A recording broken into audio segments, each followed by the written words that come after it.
斯里兰卡怎么会破产？一到有那个总统选举期间有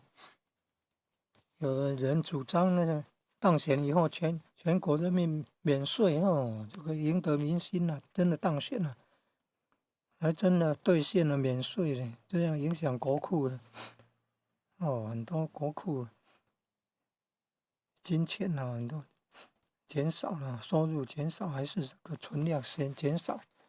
然后又有那个神教发动恐怖攻击了，影响重创旅游业，然后又加上新冠肺炎，全球新冠肺炎都影响到重创旅游业，然后再来有机农物生有机农业生产，崇拜有机农业生产，禁止用化肥，禁止使用化肥呢，还禁止化肥入口呢。结果你看6个月时间，水稻产量下降了20%，因为有机栽种哦，遇到那个病虫害很难处理